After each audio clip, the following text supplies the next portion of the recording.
You brought it home because it looked elegant. Clean lines, striking leaves, low maintenance.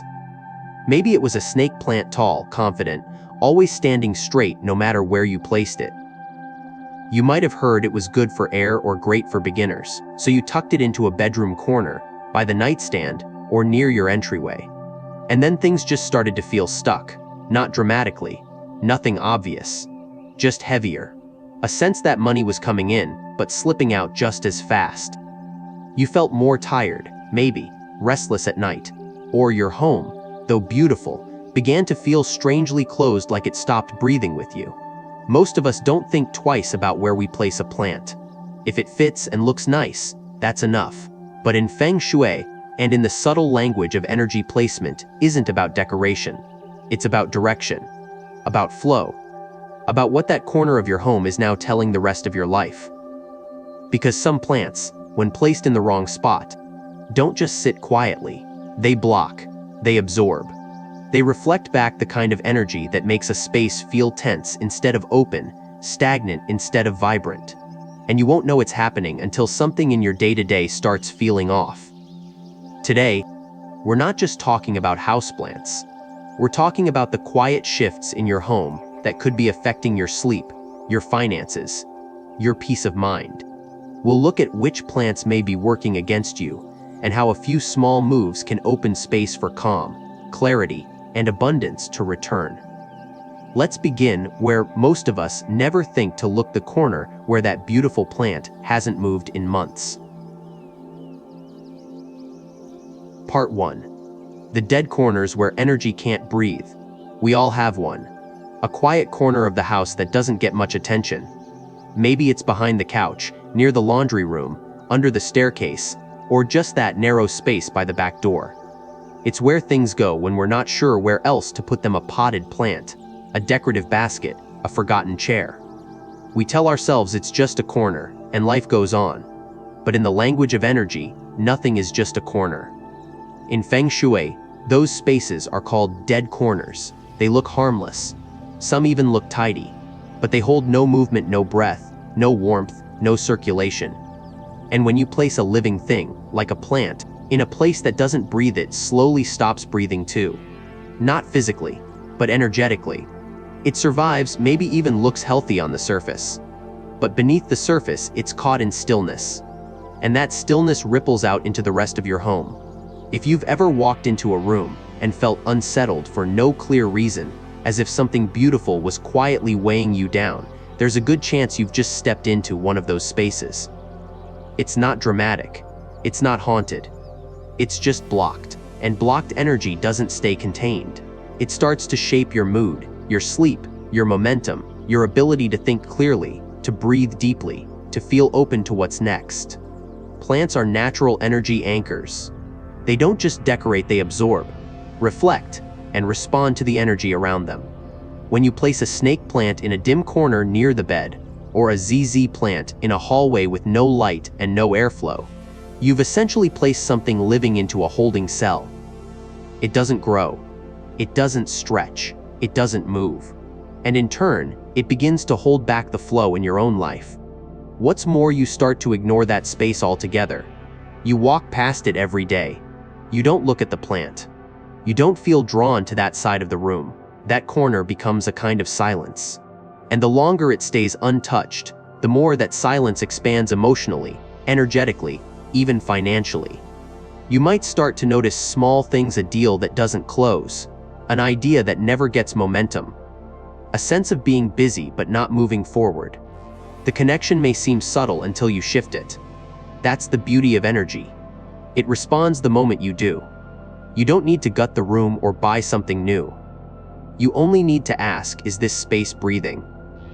Is this plant thriving or simply surviving? And then be willing to move it. When you lift a plant out of a dead corner and bring it toward light, air, and human presence, you're not just helping it grow, you're reopening the lungs of your home. You're telling the space and yourself, this part of my life matters.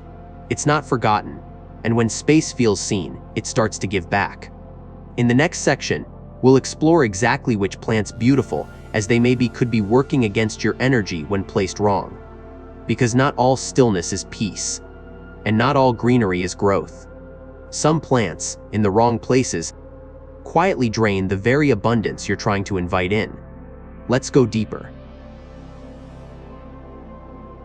Part 2. 3 plants that quietly drain wealth if placed wrong. Number 1. Snake plant Sansevieria. There's a reason so many people love the snake plant. It's sleek, architectural, and nearly impossible to kill. In a world where we're all trying to simplify, to bring in more green without the stress of care, the snake plant has become a go-to.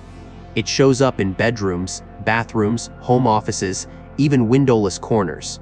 And that's exactly where the problem begins. The snake plant, or Sansevieria, is often praised for its strong, upright shape and clean look. It's been marketed as the perfect plant, low maintenance, great for air purification, stylish in any room. But there's a side we rarely talk about.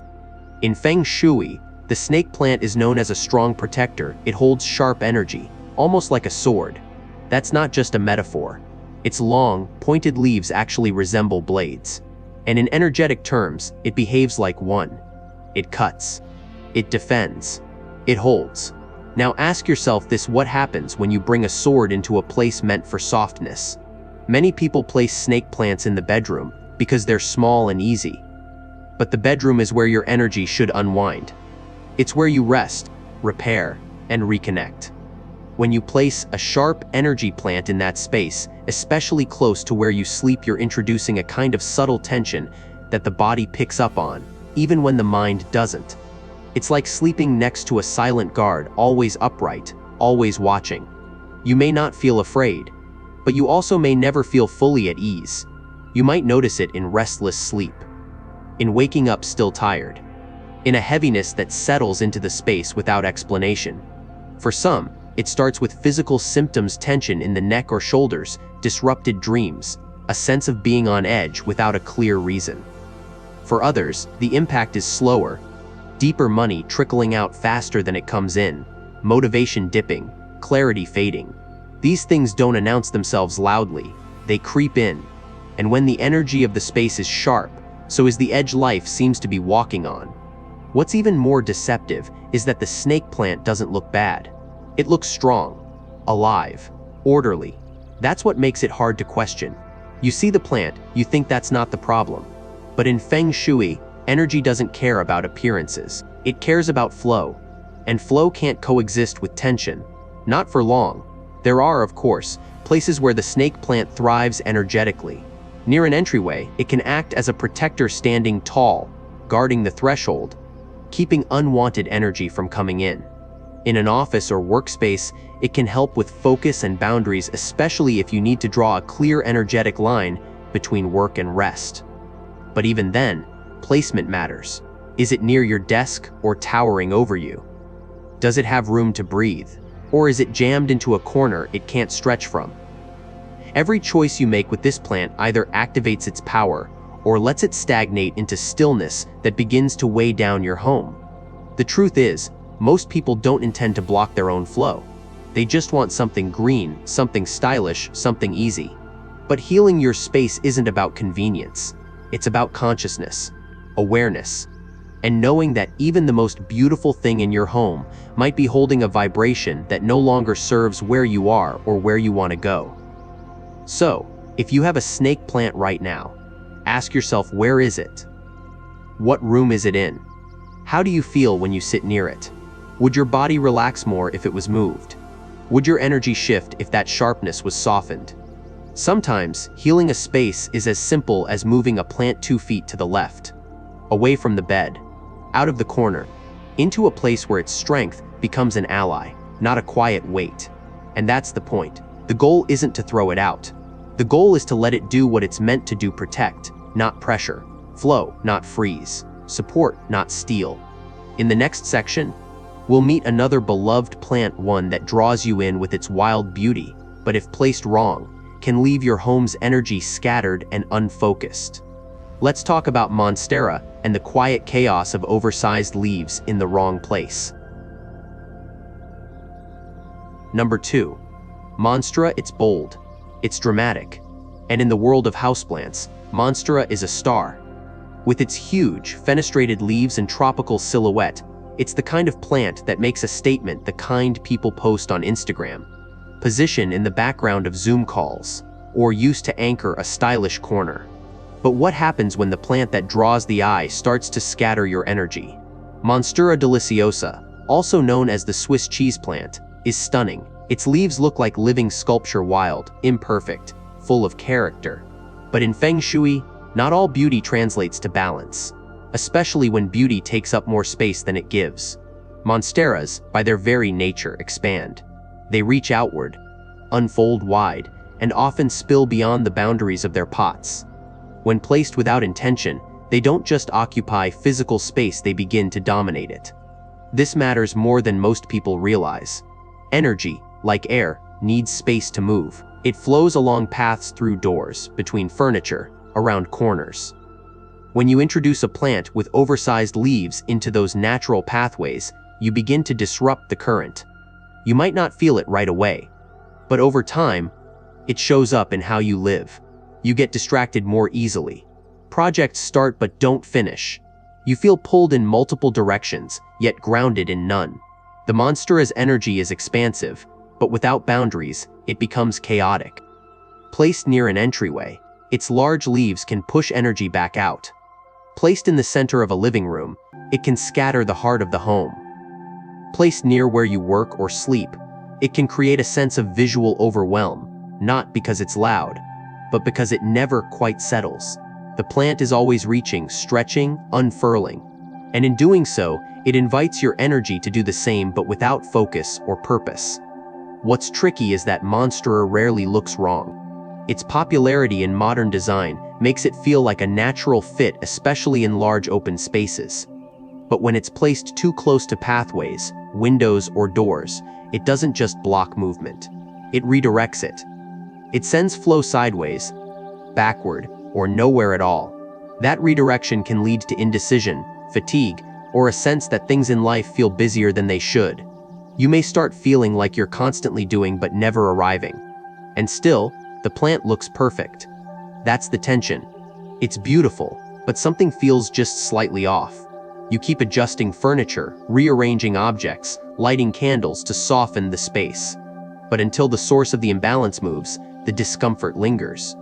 Because it's not about clutter, it's about rhythm, and the monstera placed wrong breaks the beat. So what's the solution? It's not to get rid of the plant, it's to be honest about where it belongs. In Feng Shui, monsteras can work beautifully in corners that need lift, where energy pools or gets heavy. When given room to breathe, with enough light and space around it, the monstera becomes a soft statement of growth and expansion. But if it's placed in a tight hallway, next to a frequently used door, or in a crowded seating area, it becomes more of a wave crashing than a breeze flowing. Try this stand at the entrance of the room where your monstera lives. Is it blocking part of your view? Do you have to walk around it? Does it make the room feel open or slightly overfilled? Pay attention to your shoulders, your breath. Do you feel tension rise slightly, even if you can't explain why? That's the plant speaking. Not with words, but with presence. Sometimes, creating flow is as simple as giving something a little more space. A few feet back. A pivot toward light. A place where the energy can wrap around it instead of fight through it. In the next part, we'll explore a different kind of weight, not wild like the monstera, not sharp like the snake plant, but heavy, quiet, and deeply rooted. The rubber plant. Strong, elegant, and capable of pressing down on a space until the momentum disappears. Let's keep going. Number 3. Rubber plant Ficus elastica. It doesn't scream for attention. It doesn't sprawl wildly across the room. It just stands there, elegant, glossy, well-behaved. The rubber plant, a favorite in modern homes for its deep green leaves. Its vertical growth, its strong but understated beauty. It's the plant that says mature, grounded, stable. And yet those very qualities, when placed in the wrong context, can begin to work against you. The rubber plant, or Ficus elastica, carries an energy that is heavy, rooted, and still. That's not a flaw, it's part of its nature. It brings a sense of substance to a room, a quiet strength. But energy, like breath, needs balance. When too much still gathers in one place, What once felt grounding can begin to feel like pressure, like something's holding the space down. Many people place their rubber plant near entryways, next to armchairs, or tucked into a corner to fill the gap. On paper, it works. It adds structure to the visual field. It gives the room a touch of sophistication. But in Feng Shui, where and how energy enters a space is everything. And when a plant like this sits directly in the path of Kai, the unseen life force moving through your home, it doesn't invite it in. It slows it down. This isn't about superstition. It's about flow. You've felt it before, that sense that a room, while pretty, feels like it's holding something in. Conversations that stay surface level. Ideas that come but don't land. Mornings that begin slow and never quite pick up pace. These aren't random. They're reflections. Your home is always reflecting something back to you. And the rubber plant, when placed without intention, can start to mirror a kind of internal heaviness, not dramatic, but undeniable. It shows up in the places you hesitate to walk past. The chair you rarely sit in. The door you no longer open all the way. It shows up in your shoulders, your timing, your breath. You might find yourself sighing more in that room, or avoiding it altogether. You wouldn't call it negative energy, just something you can't name, but can feel. What makes the rubber plant tricky is that it looks so composed. There's nothing loud or chaotic about it. So, when things begin to feel weighed down, like progress is harder than it should be, we don't think to look at the plant. We assume it's just us. But sometimes, what's happening in our homes is what's happening inside. We're holding too much in one place and not letting the air move again. So what do? You shift the plant, and with it, the story. The rubber plant responds well to structure. It likes stability, but not confinement. If you place it near a main walkway, make sure it's off to the side, not blocking, not confronting. If it's in a small room, be mindful of its size. Does it overpower the furniture? Does it compete with the window? Even the direction the leaves are facing matters. You want it to guide energy gently, not stop it cold. One of the best placements for a rubber plant is near a far corner of a room that needs a sense of grounding, but not at the center. Let it support the space, not dominate it. Let it root the energy, not bury it. Try this. Sit in the room where your rubber plant lives. Don't look at it, just feel. How does your body react? Is there an urge to get up and walk away? Do you feel pulled toward rest or resistance? Sometimes the answers aren't loud. They come in posture, in pause, in how long you choose to stay. If your space feels slower than your spirit, it may be time to rearrange, not out of fear but out of respect for how sensitive your home truly is. The goal isn't to fear the weight, it's to move it where it belongs. Because strength, when aligned, doesn't hold you down, it holds you up. In the next section, we'll shift from observing to transforming, guiding you through gentle rituals that realign your space with ease, breath, and the kind of flow that doesn't rush but carries you forward. Let's take that step with softness and with purpose. Part 3. The plants that attract abundance, but only if they can breathe. Number 1. Jade plant, Crassula ovata.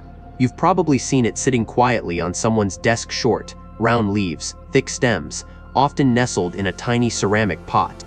The jade plant, or Crassula ovata, sometimes called the money tree or friendship plant. It's one of the most iconic symbols of prosperity in Western Feng Shui. People place it near cash registers, home offices, or front doors, hoping it will attract wealth, opportunity, and lasting success. But here's what most don't realize: the jade plant can only bring abundance if it's placed where life can actually reach it. This isn't a plant that asks for much. It doesn't sprawl. It doesn't tower. It doesn't demand constant watering or delicate conditions. But its energy is living. It reflects what you give it, not just in care, but in placement. And in Feng Shui, placement is never cosmetic. It's energetic. When you tuck a jade plant into a dark corner, behind books, or underneath furniture, you're not just hiding the plant. You're dimming the very invitation it's trying to send into your life. The jade plant thrives in light, both literally and metaphorically. Its thick, coin-shaped leaves are said to represent prosperity growing over time. But coins only shine when they catch the light. Energy works the same way. If the plant is placed where the sun doesn't touch, or where you barely notice it, the message becomes muted. The chi around it begins to slow, and instead of being a beacon for abundance, it turns into background noise, a symbol that no longer speaks. If you've ever felt like opportunities have been circling but not quite landing, or like your finances have plateaued without clear reason, ask yourself, where is the jade plant in your home? Is it placed with care, or is it just there? Many people put jade plants on shelves, behind computer monitors, or in kitchen windows with no sun. They assume that because it's a wealth plant, the symbolism alone will do the work. But Feng Shui doesn't respond to symbols, it responds to energy. It responds to life. A thriving plant placed with love and clarity speaks more loudly than any metaphor. Because in your home, intention lives in the physical. So where should you place a jade plant? Near natural light. In a spot where energy flows, not sits. One of the most powerful placements is the southeast corner of your home or room, the traditional wealth area in Feng Shui. But more than that, place it where you see it. Where you pause near it, even for a second. Where it catches the morning sun and reflects it back into the space. Think windowsills near your desk, a small table beside your reading chair, the entryway shelf you pass every morning. You want the jade plant to be alive, not just in soil, but in spirit. If its leaves are wrinkled, dusty, or limp, it's not sending out the message of growth. It's sending out a quiet plea for attention. And that plea has a way of echoing through your life, not loudly but enough to feel like you're missing something you can't quite name. Try this tomorrow morning. Sit near your jade plant. Really look at it. Is it clean? Vibrant? Does it feel connected to you or forgotten? Touch the soil. Wipe a leaf. Breathe with it. Then ask yourself, what am I ready to invite in? Not from a place of desperation, but from a place of readiness. Because the jade plant, when honored properly, becomes more than decor. It becomes a mirror. And if you tend to it with care, it will reflect back the kind of energy that grows slowly, quietly, deeply until one day, it fills the room. In the next section, we'll continue with another plant often overlooked, not because it's small, but because it's soft. Let's talk about pothos and how its trailing, tender vines can guide energy back into the corners we've abandoned. Number 2. Pothos golden devil's ivy. It doesn't grab your attention. It doesn't bloom with drama or stand tall like a symbol. It just trails, quietly, gracefully, a gentle cascade of green that seems to spill out of its pot like a stream finding its way through stone. The pothos, also known as golden devil's ivy, isn't often called a wealth plant, but it is, in its own way, a healer. Not because it pushes, but because it guides. Not because it stands still, but because it flows. In Feng Shui, energy moves like water. It curves, it searches, it softens the edges. And pothos carries that same language. Its long, trailing vines move with gravity, leading the eye downward, grounding a space in gentle rhythm. But more importantly, it draws energy back into forgotten places. Into corners where light once stopped. Into shelves that became still. Into rooms that felt too quiet for too long. If the jade plant is a symbol of growth, pothos is the journey to get there. It winds, it adapts, it responds. And it does something very few plants do in a home. It reconnects spaces. It softens tension. It brings life to vertical emptiness and stillness to overstimulated air. The best part, pothos is incredibly forgiving. It tolerates low light, irregular watering, and even moments of neglect. But don't confuse that with a lack of sensitivity. Like all living things, it responds.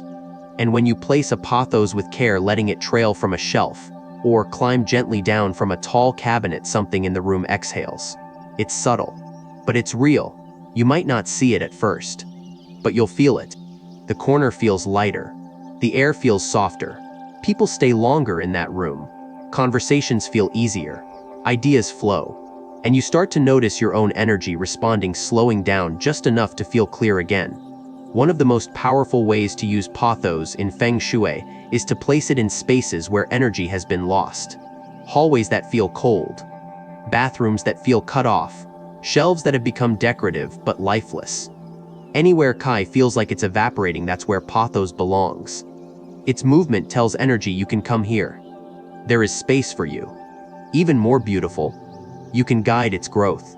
You can pin it along a wall, trail it across a bookshelf. Let it drape beside your bed. And as it stretches, it weaves connection from room to room, from object to object, from your home back to you. So many of us live in homes where energy has gone silent, not because anything is broken, but because everything is fine, just fine. Pathos doesn't shout, it whispers. It reminds you of what's soft, what's steady, what doesn't need to be perfect to be powerful. Try this: choose a corner that's been neglected. Clean the shelf. Water the soil. Let one vine fall naturally, and guide the rest with gentle hands. Don't overthink it. Let the plant tell you where it wants to go. Then, just watch. Watch how the space begins to soften. How you begin to return to that corner more often, to pause, to breathe, to just be. In a world that moves fast, Pothos teaches us to move true. To return to what flows, even if slowly. To trust that gentle direction is still direction. That energy, like a vine, finds its way when given space and time. And maybe that's what your home has been waiting for: not a big change, but a quiet one. One that brings you back to the places you've stopped looking. In the next section, we'll finish this journey with a plant that brings both breath and boldness. The Erica palm. A reminder that lightness isn't weakness, it's what opens a room to everything it's been trying to hold. Shall we keep going? Number 3. Areca palm. Some plants hold, some ground, some guide, but the Areca palm, it opens. Soft, feathery, always in motion, even in still air, this plant doesn't just decorate a room. It clears a path through it. It doesn't dominate, it dances. And in a home where energy has felt stuck, sharp, or heavy, that lightness is not just welcome, it's necessary. The Areca palm is often underestimated. It doesn't have the dramatic shape of a monstera, the symbolic weight of a jade, or the vertical strength of a rubber plant. But what it brings is something few other plants offer: a natural expansion of space without pressure. Its leaves reach out gently, not to take over, but to invite. It doesn't stand guard like the snake plant or pull down like trailing vines.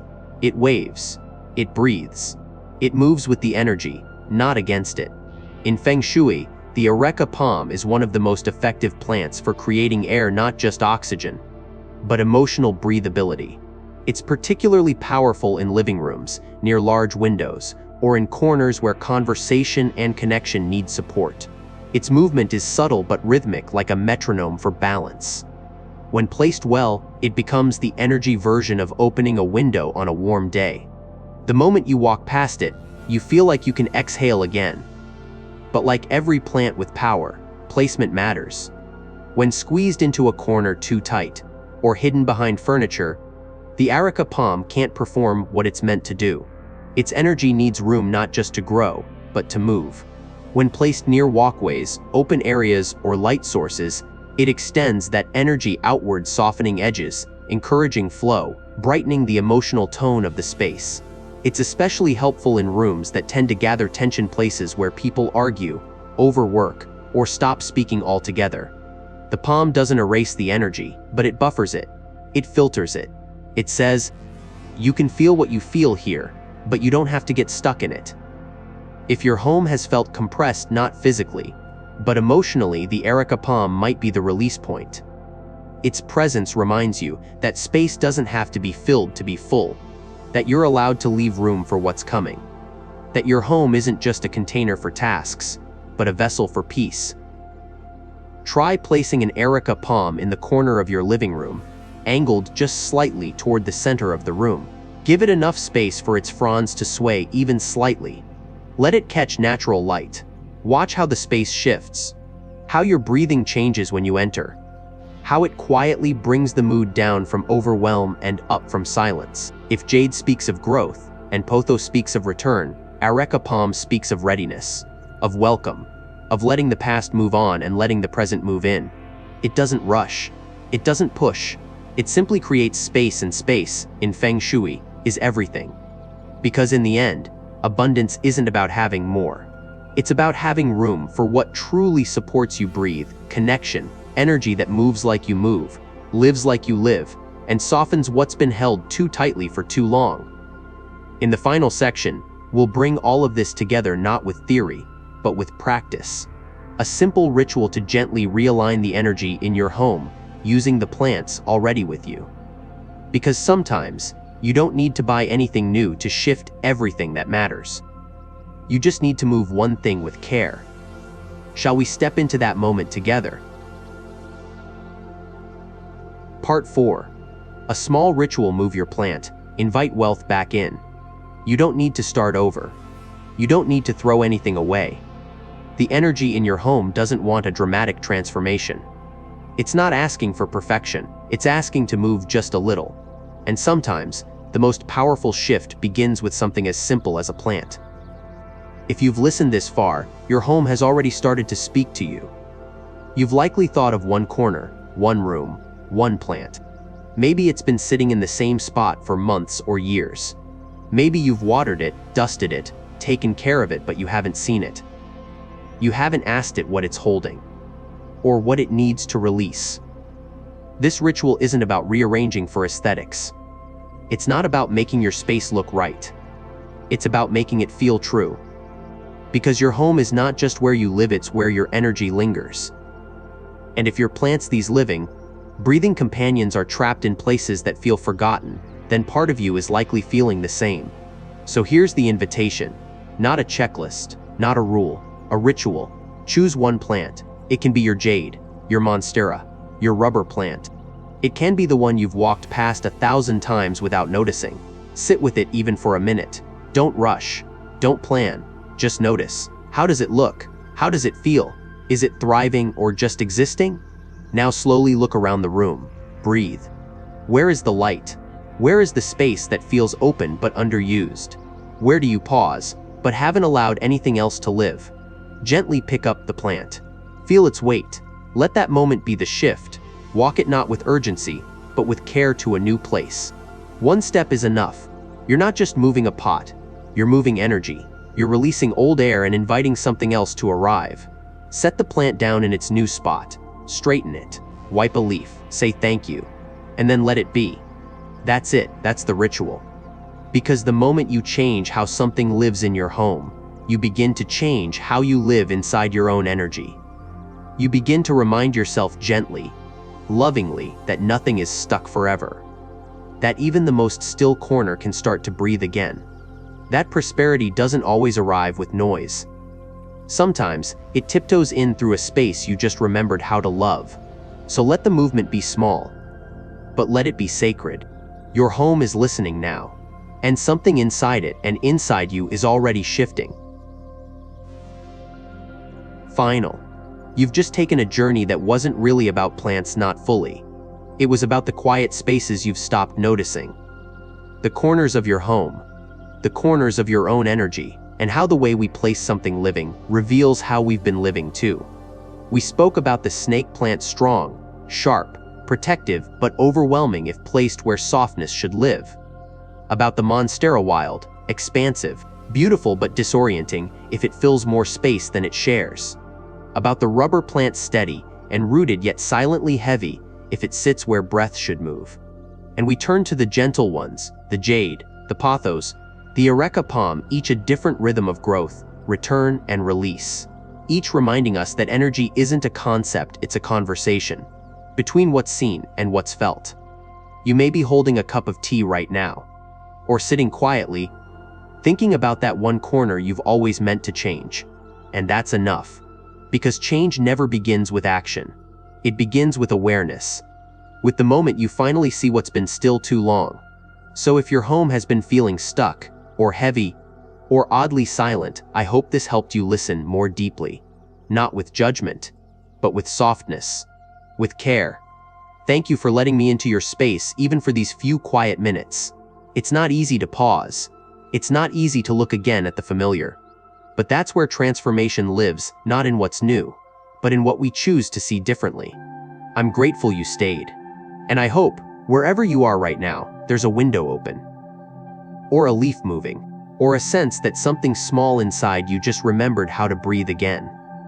Take gentle care of yourself and of your home. Because both are still very much alive.